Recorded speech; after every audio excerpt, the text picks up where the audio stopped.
Bismillahirrahmanirrahim. Assalamualaikum warahmatullahi wabarakatuh. Bagaimana anak-anak, masih semangat ya? Harus tetap semangat, karena kita tidak boleh menyerah dengan kondisi yang seperti ini. Tetap harus semangat untuk belajar ya, karena belajar ya bisa di sekolah, bisa di rumah, seperti itu. Jadi bismillah, hari ini kita akan memulai pembelajaran di minggu pertama sekolah. Jadi semoga dilancarkan untuk minggu-minggu selanjutnya. Hari ini jadwal pelajarannya untuk kelas 10 asisten keperawatan. Tapi sebelum memasuki pembelajaran, baiknya kita berdoa dulu. Mulia pimpin. Bismillahirrahmanirrahim, berdoa dimulai.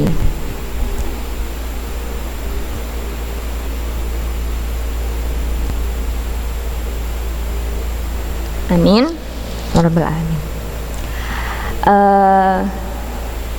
Sebelumnya saya ucapkan selamat ya, selamat untuk seluruh kelas 10 asisten keperawatan yang telah bergabung di SMK Muhammadiyah 1 Pandaan.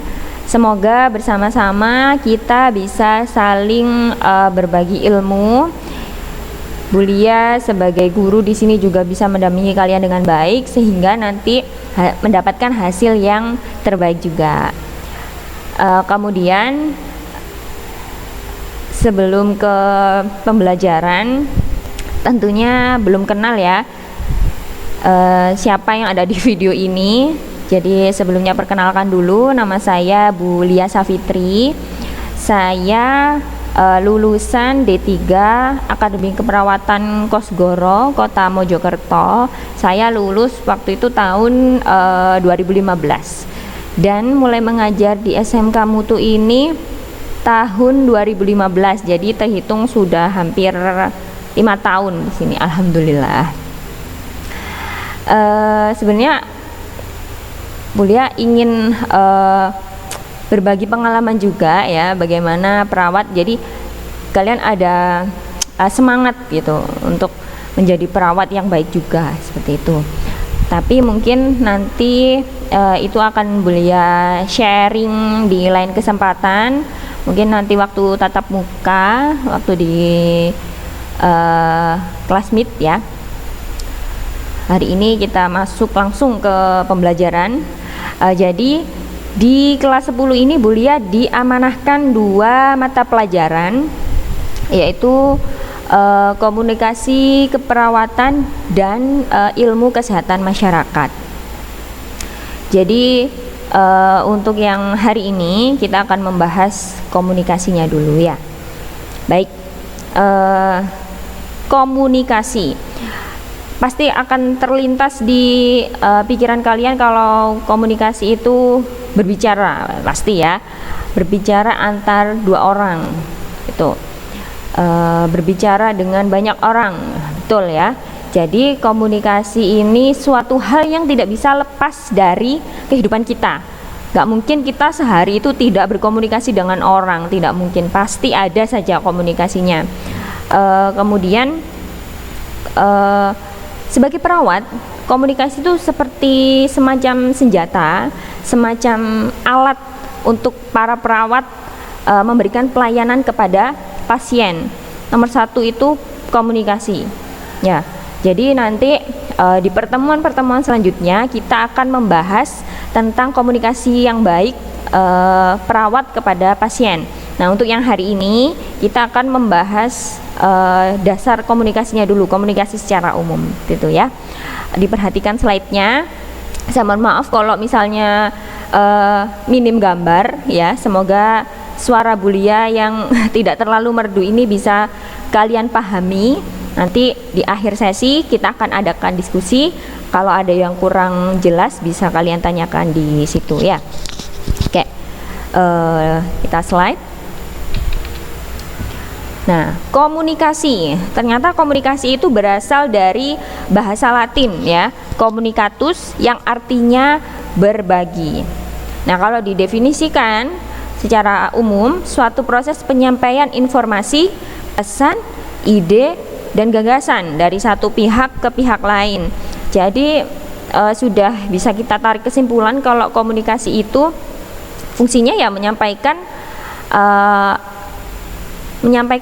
sesuatu, menyampaikan apa yang ada di pikiran dan hati kita gitu ya.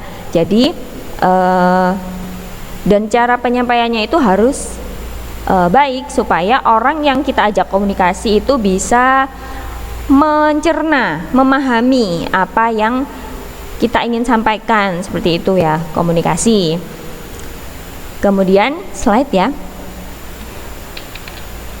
Nah, ini jenis-jenis komunikasi ada 2 ya, komunikasi verbal dan komunikasi nonverbal. Kalau yang sering dengar ya namanya aja komunikasi verbal, berarti ya pakai lisan gitu ya, secara langsung seperti itu. Jadi kalau komunikasi verbal itu lisan, saling bertemu atau via bisa telepon, pokoknya yang penyampaiannya itu secara langsung seperti itu ya, berbicara, ngomong gitu, saling memahami bahasa yang digunakan seperti itu komunikasi verbal. Kalau misalnya sulit itu kalau bertemu dengan orang yang berbeda bahasa. Nah, terus solusinya seperti apa, Bu? Ya, kalau misalnya berbeda bahasa, biasanya komunikasi yang dipakai itu yang sebelahnya, ya, yang sebelah sini, komunikasi nonverbal, ya. Jadi kalau komunikasi nonverbal itu seperti apa ya? Isyarat gitu ya, bahasa isyarat, pakai bahasa tubuh. Nah, kalau misalnya pernah lihat ya, kalau kalian pernah wisata ke Bali atau ke Jogja gitu, pasti ada aja orang yang misalnya mau ngajak foto turis itu cuma pakai kayak gini ya. Jadi itu menandakan bahwa komunikasi verbal tidak bisa digunakan karena ada perbedaan bahasa di situ. Ya, jadi komunikasi nonverbal bisa gerak-gerik badan, ya, gini ya. Padahal dan si turisnya itu mengerti kalau kita itu mau ngajak foto gitu. Berarti kan meskipun dengan komunikasi nonverbal itu pesannya tetap tersampaikan ya. Tersenyum, menggeleng kepala, mengangkat bahu ya, isyarat. Ya kalau misalnya kita lagi malas gitu ya, di mana di tempatnya botolnya kemarin, cuma geleng-geleng aja ya, nggak pakai kalimat nggak tahu gitu, mana botolnya.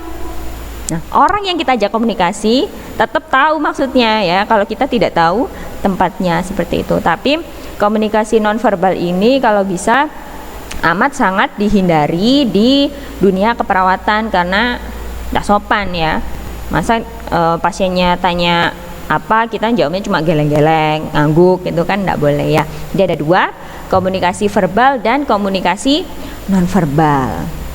Oke, slide.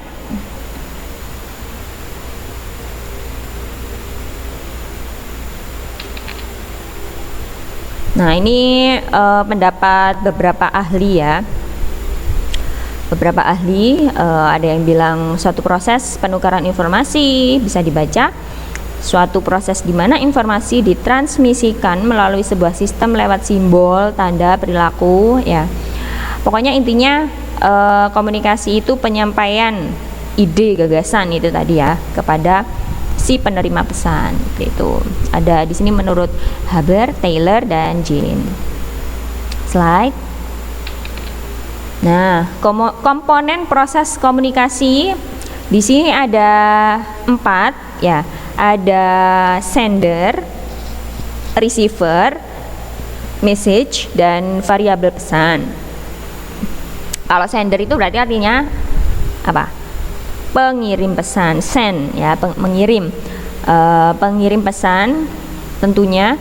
Kemudian receiver ada yang menerima pesan, kemudian ada pesan itu sendiri, dan variabel pesan. Ini maksudnya pakai media apa gitu ya. Jadi bisa dikatakan komunikasi kalau ada 4 komponen ini, ada sender, receiver, message, dan variabel pesan ya. Selanjutnya, nah, variabel pesan itu, nah ini ya yang tadi saya bilang, ada komunikasi verbal atau nonverbal, kemudian suara atau bunyi, keterampilan komunikasi, setting, media, umpan balik, dan lingkungan. Jadi variabel pesan itu hal-hal atau komponen yang mendukung terjadinya suatu komunikasi, ya. Misalnya ini ada media, ya, medianya yang dipakai apa secara langsung atau menggunakan media elektronik seperti itu, ya. Kemudian harus ada umpan baliknya, antara si pengirim pesan dan penerima pesan itu harus ada timbal balik, tidak yang mengirim pesan saja yang berbicara.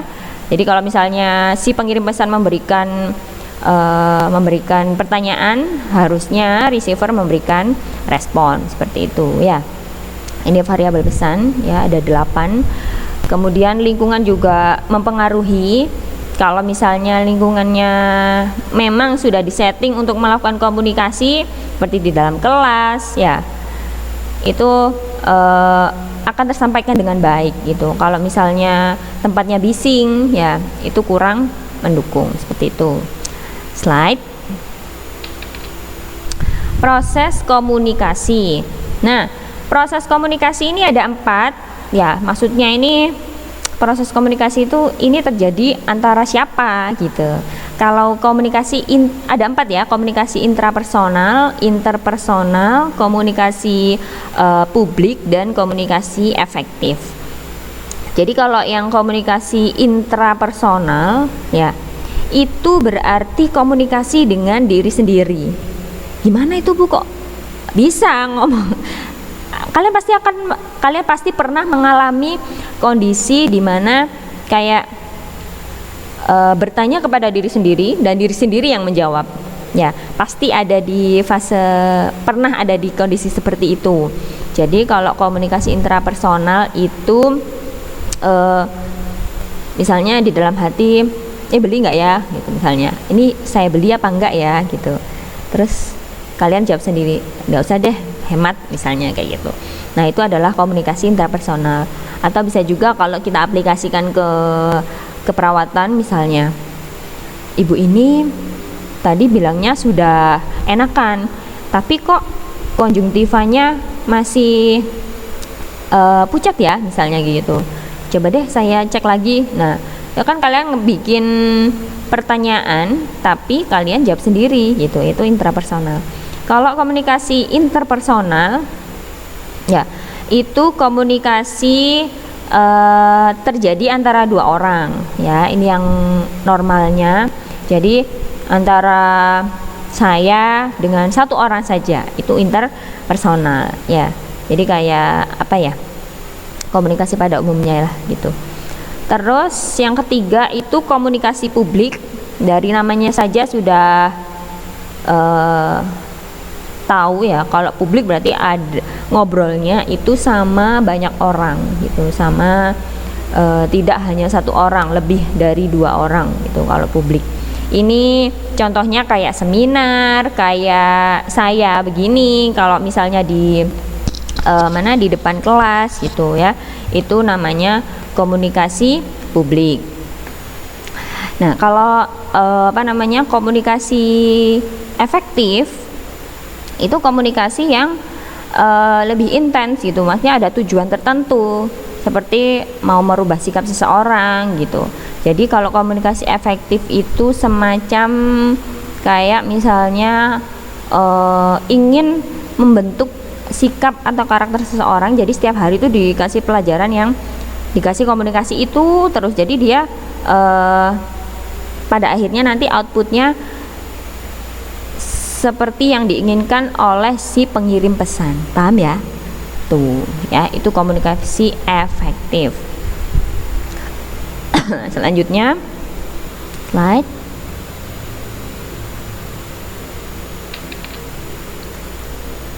Nah, ini tadi ya sudah saya jelaskan. Ini, nah, atau kelompok kecil.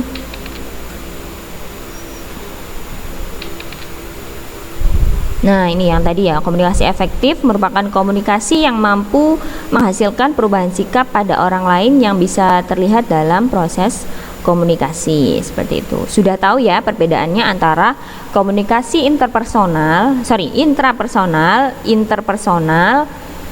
publik dan efektif. Itu ada tadi yang sudah beliau jelaskan. Itu kemudian, nah, proses komunikasi itu dipengaruhi oleh beberapa faktor.